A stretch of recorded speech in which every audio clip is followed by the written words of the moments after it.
Ça montre qu'on fait partie d'une grosse écurie et on a aussi une très bonne formation.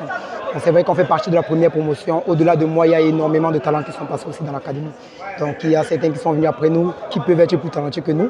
Mais nous faisons partie de la première promotion, la première écurie, comme vous avez dit. Ça vous tenait à cœur de partager ce moment de football, de convivialité avec les autres générations de la même écurie? Oui, bon, déjà, même quand l'académie existait encore, on a toujours eu, comme on peut dire, se vivre ensemble.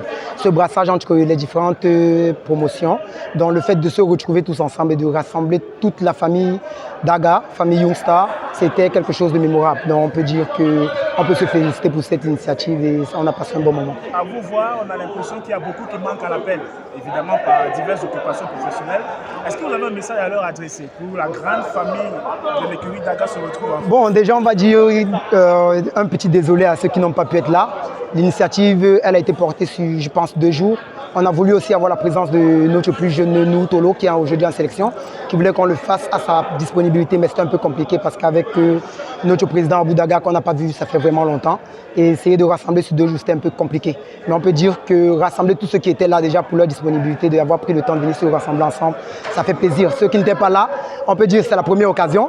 Les prochaines, avec le temps, on va mieux organiser, mieux structurer les choses et donner le temps à tout un chacun pour qu'en fonction de leur temps libre, on puisse vraiment être tous ensemble. Parce qu'il y a beaucoup qui nous manquent à l'appel, comme vous avez dit. Il y a beaucoup qu'on ne sait pas bien, on se prend seulement au téléphone. Mais se voir en physique, la chaleur humaine, elle en vaut plus que le sport. Ça jouait, ça rigolait. Quels sont les souvenirs qui remontaient en surface? Et il y a énormément de souvenirs qui remontent en surface parce que les uns contre les autres. Parfois, malgré qu'on a fait partie de la même académie, on se retrouvait parfois en sélection.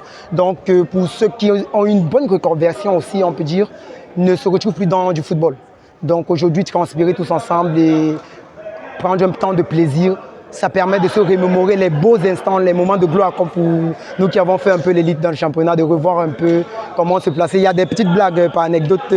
Mon jeune confrère Samuel, qui est avec l'équipe nationale de la Centrafrique aujourd'hui, qui intriguait certains de ses confrères plus aînés, que vous pouvez encore. Mais on leur a dit le temps est passé, il faut laisser chaque jeu promotion avoir son temps. Pour nous, aujourd'hui, on est content de se revoir et de passer un moment ensemble. Les férus du football, on va peut-être sortir par là, se souviennent très bien de Kobel Matiké. C'est quoi son actualité aujourd'hui? C'est vrai qu'il avait disparu un peu des radars. Bon, je peux dire que vous avez dit que je fais partie de la première promotion de Daga Youngstar. Au-delà du football, pour moi, Abou Daga, comme je l'ai toujours dit, c'est mon deuxième père. Et il a bâti au-delà d'un sportif, un homme.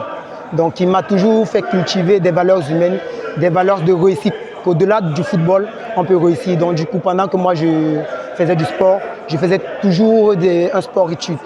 Donc lorsque j'ai eu pour ceux qui m'ont connu un peu sur le championnat local, j'ai eu quelques bobos physiques qui m'empêchaient de continuer. J'ai pris l'initiative de rentrer à l'école et aujourd'hui je peux dire que je suis heureux parce que je suis sorti ingénieur aujourd'hui et je travaille déjà.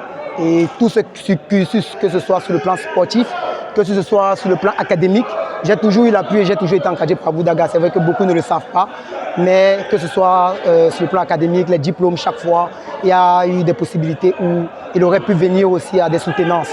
Donc je peux dire qu'il a fait de moi un homme aujourd'hui et j'en suis fier d'être un de ses enfants. Imaginez que vous portez la voix de tous les joueurs qu'il a formés. C'est quoi le message que vous lui adressez à Abou Daga? Vraiment, pour moi qui ai vraiment vécu avec lui, je vais lui dire vraiment un très très grand merci. Peut-être le mot merci ne suffira pas pour dire tous les sacrifices qu'il a eu à essayer de faire parce que je l'ai vraiment vécu, tous ces sacrifices-là. Les gens peuvent voir la réussite des uns ou bien les échecs de l'autre, mais il faut déjà dire que pour où il nous a pris et ce qu'il a permis de nous faire vivre, dans la vie, il faut toujours garder les instants positifs d'une vie, de laisser les négatifs qui nous ont permis de tirer des leçons sur des échecs.